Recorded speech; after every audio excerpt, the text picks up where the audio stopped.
Chapter 1 King Fred the Fearless. Once upon a time, there was a tiny country called Cornucopia, which had been ruled for centuries by a long line of fair-haired kings. The king at the time of which I write was called King Fred the Fearless.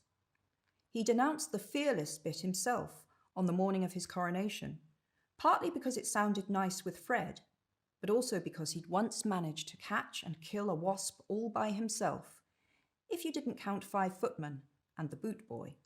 King Fred the Fearless came to the throne on a huge wave of popularity. He had lovely yellow curls, fine sweeping moustaches, and looked magnificent in the tight breeches, velvet doublets, and ruffled shirts that rich men wore at the time. Fred was said to be generous, smiled and waved whenever anyone caught sight of him, and looked awfully handsome in the portraits that were distributed throughout the kingdom to be hung in town halls.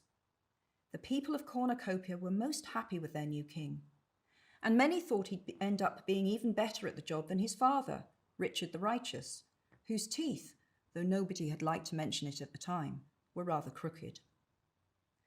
King Fred was secretly relieved to find out how easy it was to rule Cornucopia. In fact, the country seemed to run itself. Nearly everybody had lots of food, the merchants made pots of gold, and Fred's advisors took care of any little problem that arose. All that was left for Fred to do was beam at his subjects whenever he went out in his carriage, and go hunting 5 times a week with his 2 best friends, Lord Spittleworth and Lord Flapoon. Spittleworth and Flapoon had large estates of their own in the country, but they found it much cheaper and more amusing to live at the palace with the king, eating his food, hunting his stags, and making sure that the king didn't get too fond of any of the beautiful ladies at court. They had no wish to see Fred married, because a queen might spoil all their fun. For a time, Fred had seemed to rather like Lady Islander, who was as dark and beautiful as Fred was fair and handsome, but Spittleworth had persuaded Fred that she was far too serious and bookish for the country to love her as queen. Fred didn't know that Lord Spittleworth had a grudge against Lady Islander. He'd once asked her to marry him, but she'd turned him down. Lord Spittleworth was very thin, cunning, and clever. His friend Flapoon was ruddy-faced and so enormous that it required 6 men to heave him onto his massive chestnut horse. Though not as clever as Spittleworth, Flapoon was still far sharper than the king. Both lords were expert at flattery, and pretending to be astonished by how good Fred was at everything from riding to tiddlywinks. If Spittleworth had a particular talent, it was persuading the king to do things that suited Spittleworth. And if Flapoon had a gift, it was for convincing the king that nobody on earth was as loyal to the king as his 2 best friends. Fred thought Spittleworth and Flapoon were jolly good chaps. They urged him to hold fancy parties, elaborate picnics, and sumptuous banquets, because Cornucopia was famous, far beyond its borders, for its food.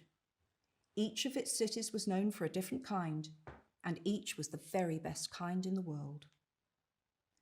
The capital of Cornucopia, Chouville, lay in the south of the country and was surrounded by acres of orchards, fields of shimmering golden wheat, and emerald green grass, on which pure white dairy cows grazed.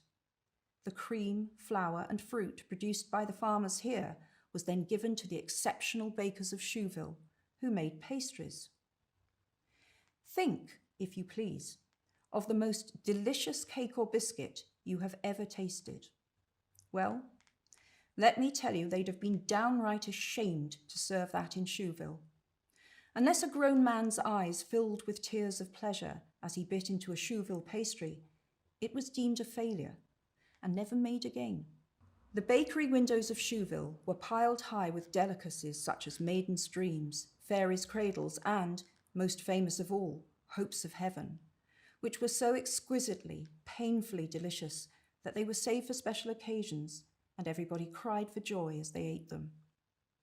King Porphyrio of neighbouring Pluritania had already sent King Fred a letter, offering him the choice of any of his daughter's hands in marriage in exchange for a lifetime supply of hopes of heaven, But Spittleworth had advised Fred to laugh in the Puritanian ambassador's face.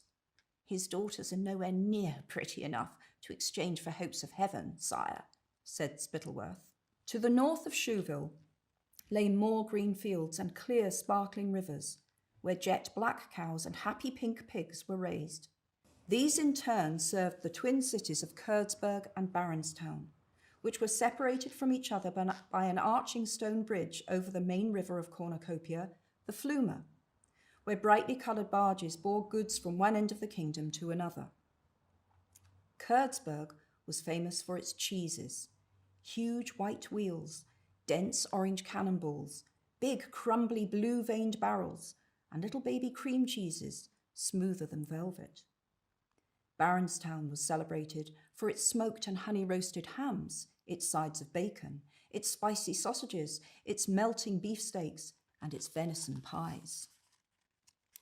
The savoury fumes rising from the chimneys of the red brick Baronstown stoves mingled with the odorous tang wafting from the doorways of the Kurdsburg cheesemongers, and for 40 miles all around, it was impossible not to salivate, breathing in the delicious air. A few hours north of Kurdsburg and Baronstown, you came upon acres of vineyards bearing grapes as large as eggs, each of them ripe and sweet and juicy. Journey onwards for the rest of the day, and you reached the granite city of Jeroboam, famous for its wines. They said of the Jeroboam air that you could get tipsy simply walking its streets. The best vintages changed hands for thousands upon thousands of gold coins, and the Jeroboam wine merchants were some of the richest men in the kingdom. But a little north of Jeroboam, a strange thing happened. It was as though the magically rich land of Cornucopia had exhausted itself by producing the best grass, the best fruit, and the best wheat in the world. Right at the northern tip came the place known as the marshlands, and the only things that grew there were some tasteless, rubbery mushrooms and thin, dry grass, only good enough to feed a few mangy sheep. The marshlanders who tended the sheep didn't have the sleek, well-rounded, well-dressed appearance of the citizens of Jeroboam, Baronstown, Kurdsburg, or Shoeville. They were gaunt and ragged. Their poorly nourished sheep never fetched very good prices, either in Cornucopia or abroad, so very few marshlanders ever got to taste the delights of Cornucopian wine, cheese, beef, or pastries. The most common dish in the marshlands was a greasy mutton broth made of those sheep who were too old to sell. The rest of Cornucopia found the marshlanders an odd bunch, surly, dirty, and ill-tempered. They had rough voices, which the other Cornucopians imitated, making them sound like hoarse old sheep. Jokes were made about their manners and their simplicity. As far as the rest of Cornucopia was concerned, the only memorable thing that had ever come out of the marshlands was the legend of the Ickabog.